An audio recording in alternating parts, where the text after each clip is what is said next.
Hi again. This is another video I'm doing. This is going to be related to texturing a canvas with texture paste.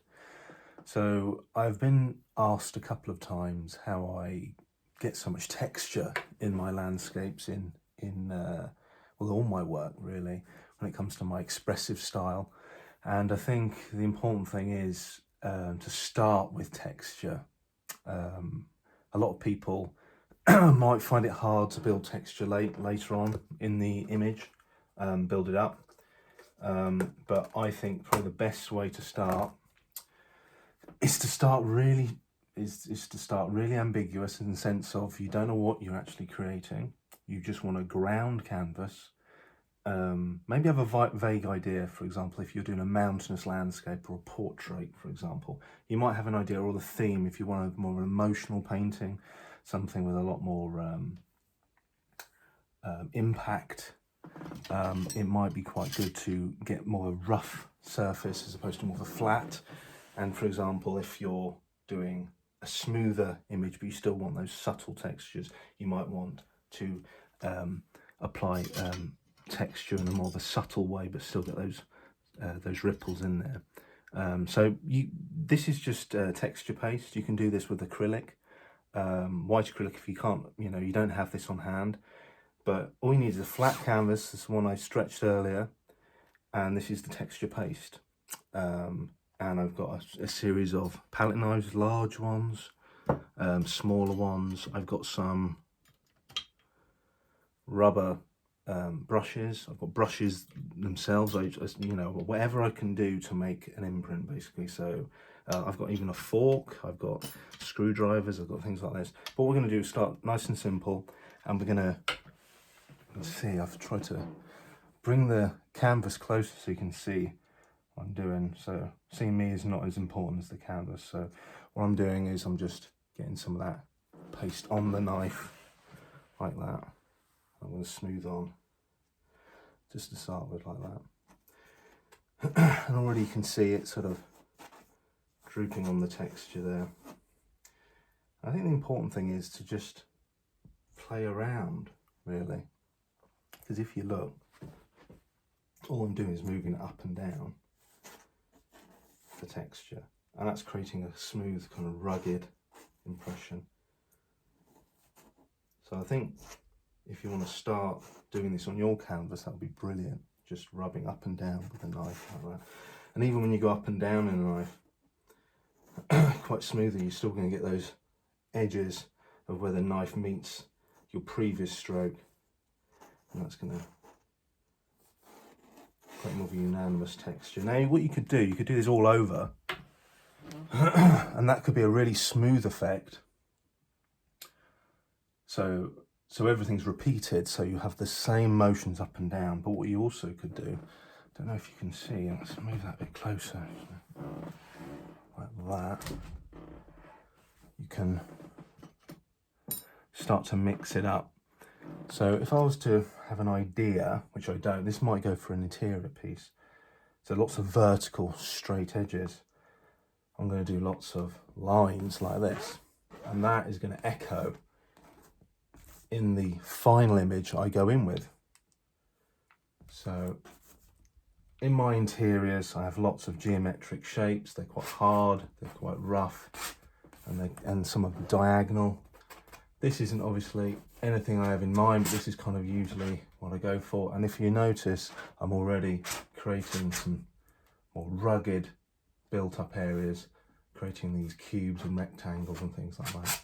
Give me an idea. If I was to do a landscape or a portrait or still life or a scene of some sort, which doesn't necessarily echo such a... I mean, if this was a building, maybe, because it echoed the textures and the shapes of the building itself, the edges of the building, and then you've got the windows and doors and things like that. But if I was to do a landscape, like I said, mountainous, maybe there'll be more arcing, straighter lines going across, slightly smoother and maybe ripply in texture. And then obviously when I start painting on the ground and everything, then already I've got something I can latch onto as an image texture. So it already feels like it's, when you start painting, you feel like you're halfway through an image and you are a part of an image already being created, as opposed to just starting flat and painting a linear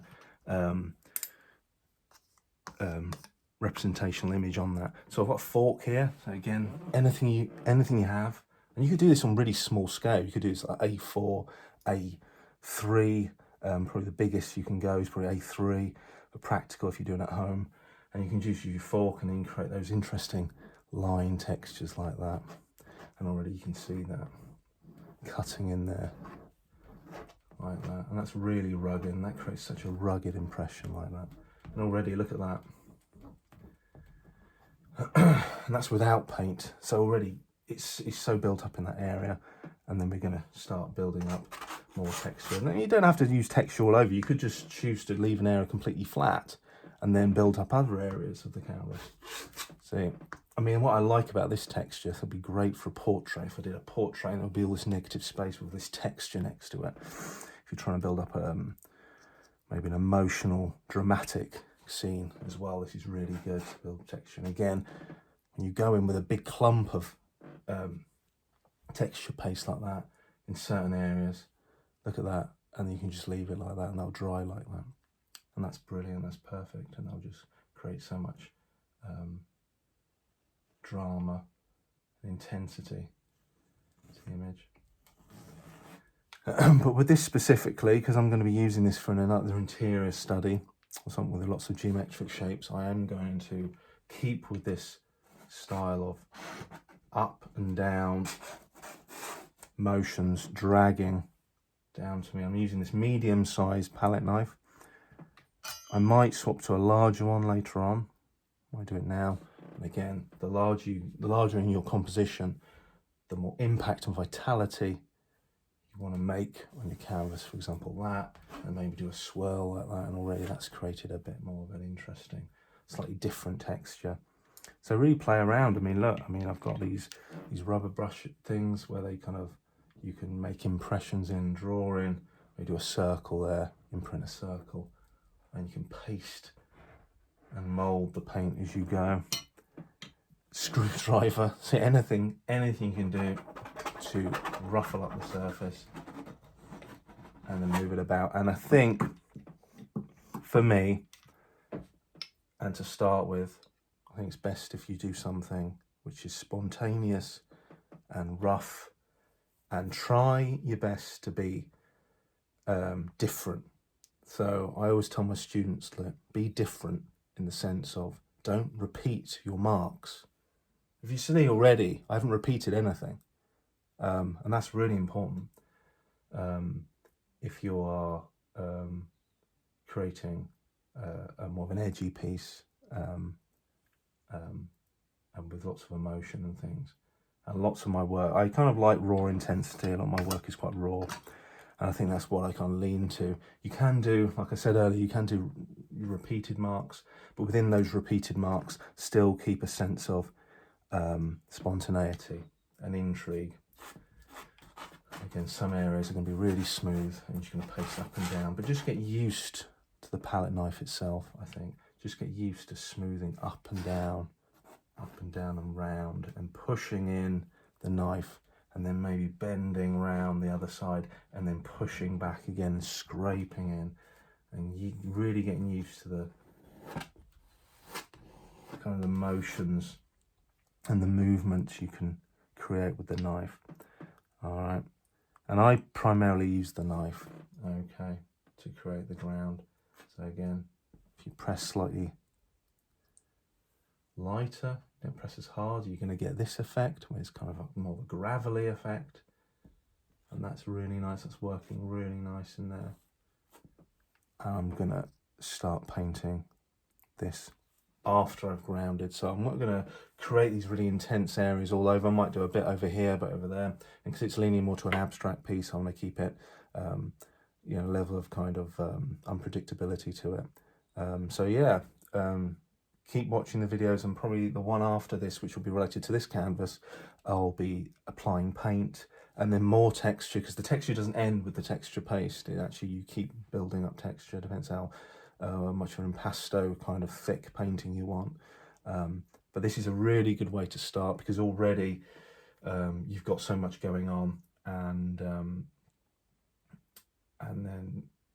then we can start drawing on loosely the composition after all the colours in and everything, and you've already got so much to play around with. So yeah, stay tuned and I'll keep you updated. Thank you.